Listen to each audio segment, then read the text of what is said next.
I hate these, Lamau. Yeah, I don't really have anything novel or innovative to say when it comes to this. Just, it's pretty incredible how, like, the AI art people have no understanding of art, and they demonstrate it time and time again. It's basically like, bro, what if famous painters had no concept of composition? You know? Like, hey, you know what'd be cool? What if they, what, what, what if they were worse at their jobs? STEM majors faking it being art majors. I really do think it's because like stem cells see thing at art chads, like literally. Because a lot of, like, let's be real, okay? People who can do actual STEM work elevate humanity, but most people who are into STEM, it seems, or at least certainly most people who are into STEM who are then loud on social media, are like troglodyte low IQ wits who think that they're the apex of scientific progress when in reality they know how to copy code from GitHub, and they're deeply envious of people who can have real artistic and human experiences. Um, so they do shit like this. They think Mona Lisa was sitting in a black void. Ever wonder what the rest of the Mona Lisa looks like? The funny thing is the way they present it. Like if they just said, "Hey, look, AI can extrapolate from an image to what a larger image of it would look like." That would be like fine because that is what it's doing. But then they're like, "Ah, wonder what the rest of it looks like." That's not the rest of it. That's not real. Here's what the backgrounds of the most famous paintings in the world look like with AI. Like they don't yeah, they have to present it as it's like replacing art rather than saying, "Oh, here's a cool like interesting neat little thing." Like look at this. Dude, bro. What if your famous painters had a worse composition? Look, I like this one especially because it's so bad. Um, where they just add, because the foreshorten, like the perspective like runs out like right in the center. Everything around the frame of the image is just like meaningless noise. Oh my god. No, I think this one might be my favorite. Especially like look at this eldritch creature over here behind the bar with like the SCP face twisting over, but also like the composition has just been tanked. We extended the borders to 4K. Yeah. Look at the garbage text. Yeah, there's no text. It just jumbles out. Um, it's pretty funny. What's composition?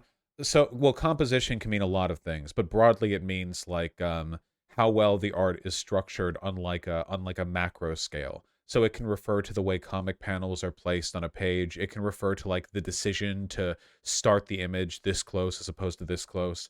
It's like the composition is like the basic thing you get the format out for before you work on detail. It's more complicated than that. I'm not an art major, but it's when I say the composition is, what I mean is like the original image here, the original famous painting, is very well composed to look good at its like existing borders, you know? Like if you look at it, there we go. Wow. Dude, isn't that like immediately way better? It's not a perfect crop. There we go. That's like this is kind of close. Like wow, holy shit, you know? It's like an artist painted this. If you know, maybe. But then you scroll, it's like, oh, well, now there's just like a bunch of meaningless bullshit around it. Um, an interesting thing about comic art is that sometimes the paneling and composition for comic art is very different because you have to fit in space for text bubbles. So if this was in a comic, you might actually want the extra space on the left side so you could fit text in here for like exposition crawl or whatever. And that's one of the difficulties of being an artist, right? Because sometimes an image doesn't look great on its own, but then once you fill it in with the appropriate text bubbles and like other stuff, and it works really well, you know? One of the masters of this is Araki, the mangaka for JoJo's Bizarre Adventure, because he's incredibly good at drawing stuff where the panel, the page, the panels, and the people in the panels all work really well around the text and effect actions and speech bubbles and everything else that you put up there. You know. Anyway, sorry, just a little bit of stuff there. Oh, this one's really bad. I like how it's taken the little sailboat over here at the top left of the original image and interpreted this as a kind of like origami crane art statue forest over here. That dumpy. Well, that dumpy is in the original. That's a real. That's the painting. And that this was a thing that women used to wear on their dresses. They would wear like a wire. They would wear like a wire skirt, so that it would poof out their dresses. So that's not her ass. I'm sorry to say. Nice umbrella. Yeah. The dumpy exoskeleton. Exactly. It's called a hoop skirt. Is that what it's called? Okay, the decision to use this one is very funny. Oh, I saw this too. Yeah, somebody used AI art to quote unquote fix the Tears of the Kingdom cover to make it look like, I don't know, just any other game. I don't know. I could see these as cool ass horror games. Unironically, I think one of the best uses that you could get out of AI art would be an iterative design for monsters and surreal scenery. Use algorithms that are used for AI art and machine learning, except do it to like have a surreal, nightmarish collage painted onto like a skybox or something like. I'm just spitballing here, but you know, you could do a lot with like procedural, iterative stuff. I think. I don't know how exactly that would be handled if it had to do like live updates, but it could be interesting. Oh, that's bad. Holy shit, the perspective. It's over. It's over, dog. It's done. This really is just art illiteracy on a cultural scale. Yeah, I've always felt like art illiteracy is actually like a huge social problem. It's not just people being annoying on social media.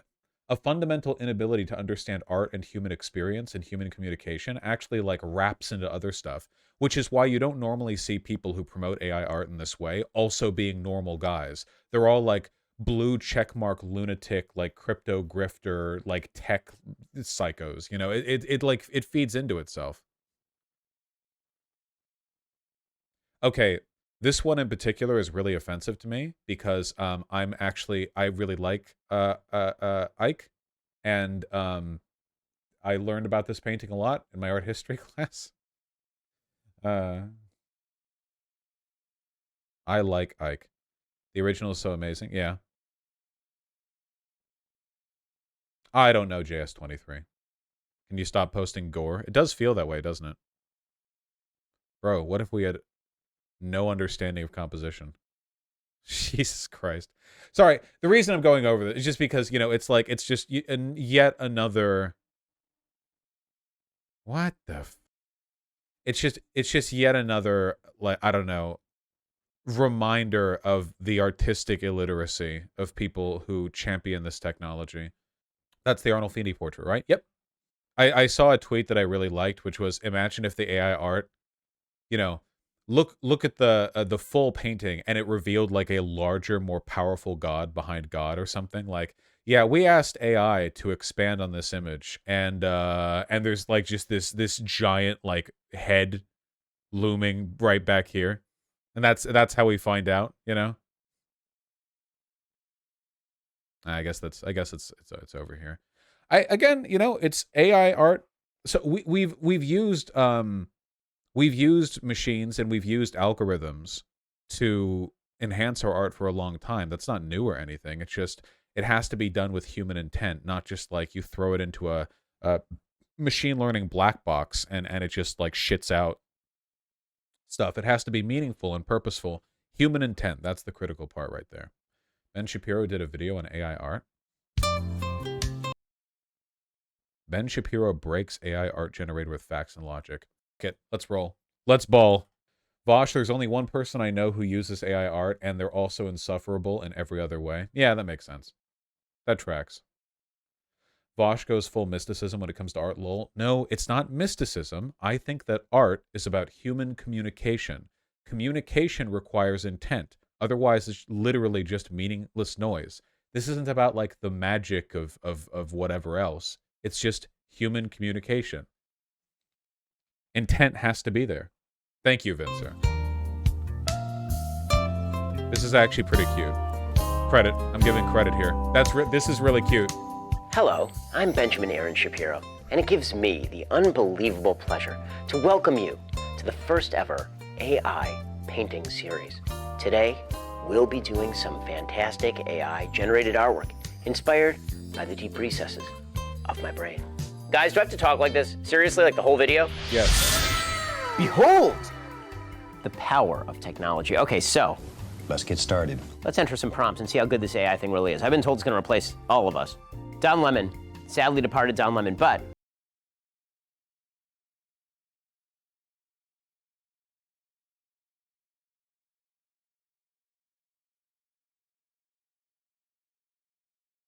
so Why is he being a cute dork? Okay, I'll admit, I did think this video would involve, like, discussing AI art and not just, like, the bit. let's see. He missed his calling. This should have been a good time. We got it. Never mind. It's not discussing. He's just doing bits. Ben Shapiro types better than you? Of course Ben types better than me. Everyone types better than me. I'm a terrible typist. I have about the same words per minute on my phone as I do on my keyboard. Because in both cases, I just use my thumbs. Well, no, I don't use my thumbs on the keyboard. I use my index fingers. But I use the same number of fingers for both systems. And remember, criticizing me is ableism. Thank you. Thank you. Thank you. What is this? Lots of people are using Photoshop's new AI generation to expand classic paintings like the Mona Lisa. But the true test is to crop it smaller, then expand it to areas where we already know what it looks like to see how accurately it regenerates it. That's a good idea, Maddox. So there's the cropped. Fantastic.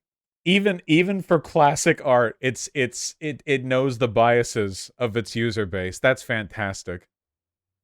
Can it not do a woman without tits? Can it do like a de-titted, like just not emphasizing? Oh, this is really good. This is really good. Look, she's like a stick figure. Oh man, the painting quality. To be clear, by the way, I just want to make it really clear. Even if AI art could like perfectly replicate this, I would still say that it's not art. Oh, I like this one. Not even any land anymore. The butt. Yeah. Does she have beautiful eyes? She does. Look at her butt. I'm looking. It's biblically accurate. This isn't politics, but this is art. Huh? What is this? Don't link me random memes. This is still the funniest one that I've seen. This isn't. Stop linking me memes. Shut up. Jesus Christ. Yeah. Hate these people. It is really nice to see how things are developing though, because I feel like they're not working, right? Like they tried to sell crypto as this big revolutionary world-changing thing. Stop spamming links. You're going in the goddamn shadow realm, Upchuck. Stop, all of you. Shush. I remember to right-click. Crypto was supposed to be this big revolutionary thing, but it's remained what it always has been, which is a speculative investment for unfaithful men. And then NFTs came out, and for a while, all of these, like, grifter, tech-obsessed, like, middle manager types managed to convince celebrities and productions to, like, get NFTs and mint NFTs for their show. But how long did that last? 6 months? And then and now after the Folding Ideas video on NFTs, like that shit's ogre, you know. That changed the discussion on NFTs so much, from like, wow, this is stupid, to wow, this is a sinister project from evil men, to like sucker people into crypto so they can make money off of you because it's unregulated. And now they're doing the AI art thing, and it's always the same people doing all three, right? The only like difference that I see is that the Nazis were really into NFTs and crypto because they saw it as a way to make money and escape financial regulation and survive after the collapse or whatever, which idiotic, right? But they don't seem to care as much about AI art. It's just the tech bros who are into the AI art, which means that there's actually even less of a crossover. The Nazi types aren't as likely to get into the AI art thing because they're too busy jerking off to like the 3 pieces of art made in the 1800s that they know. They're not as into, like, they want trad art, right? So they're not going to be suckered in as much by AI art as a concept. I think even Stone Toss, who's a big crypto guy, has made fun of AI art. You know what I mean? It's not taking. It's just not taking. The Metaverse. The Metaverse. Big deal. Zuckerberg kept talking about it, promoting it. What's come of that? Nothing. Literally nothing. You know? No update coming out. Legs. It's this whole like crypto grift cycle, the whole 9 yards. It's just not it's not landing. It's not landing. It's not working. He renamed his company for it. Yeah. Isn't the metaverse just the internet? The the whole project of this crypto nonsense, all of it, the AI art, all of it, is to alienate people from the things that matter to them and get them to be obsessed with extremely exploitable systems of control that the wealthy have disproportionate control over. The nice thing about all this crypto metaverse bullshit is that it's so obscure and opaque to regulators that the government can't really intervene in the way that they have historically when it comes to regular conventional production of materials and assets. The wealthy have complete control over it. And because people are psychologically fallible, we're not perfect, we can be suckered into getting invested in these systems, told of their importance, investing in them in ways that profit only the wealthy, but give us nothing. Because that's the thing, right? The problem with the traditional incentive structure for working hard in America is that, if you work hard, you can get land, you can get property, you can get power. And is this true for most people? No, but it is true for some. And to the wealthy, that is unacceptable. To the ultra powerful who gatekeep their class like motherfuckers, they do not want anybody crossing over that line except for a small number of the chosen few who have learned to master the systems of control that they've set out for everyone. They want people to slave away for nothing. But you can't have a person literally slave away for nothing because, one, slavery is illegal. Government would stop that. And two, if you have money in real life, you can buy things in real life. In the real world, the proportional level of political and economic power that a person or the class they're in has is related in some capacity to their engagement with the economy. But you know where that's not true? The metaverse. In the metaverse, nothing is real. You can make a lot of money. You can make no money. You can own big property, settlements. You can own nothing. This, that, you can be rewarded with stuff for your hard work and have it mean nothing in the material sense. A god emperor in the metaverse would be a peasant in the real world. There's nothing. There's no connection, innately, at least. You can make money off that stuff, but that doesn't mean you're guaranteed to. And God only knows how long they would use like actual currency and not move things over to like meta bucks or whatever, where you can be powerful in the metaverse in the way, and it gives you like more meta coins to spend on your meta slot rolls or whatever. Essentially, it's just a way of locking people into an economic reward and incentive structure that isn't connected to real world power. You understand what I'm talking about? A good example of this would be, if you prefer your media comparisons, Ready Player One. They did that shit there. If you want another one, the Hunger Games. In the Hunger Games, you have very distinct class structures, but the poor are kept occupied through systems of engagement and glory seeking that don't meaningfully challenge the status quo. It's always stuff like this. It's always stuff like this. So the fact that it's not going that well makes me very happy. That's what MMORPGs are for. It's not new. Well, ideally, you should be having fun with those, What was Web3 anyway? It's complicated. Web3 is like, they say that it's not, but Web3 was basically, imagine if everything online costed a tiny amount of Bitcoin when you did it, and everything was integrated into Bitcoin. That's it. That's literally it. They'll say that's not what it is. That's what it is. The people promoting Web3 are the people who are promoting crypto integration into every element of the online world. You want to read something, you want to look at something, talk to somebody, send a message, do anything. Well, buddy, I hope you've got a crypto wallet, because this is how you are going to be doing things from now on. Web3 didn't take off because it turns out nobody wants that shit.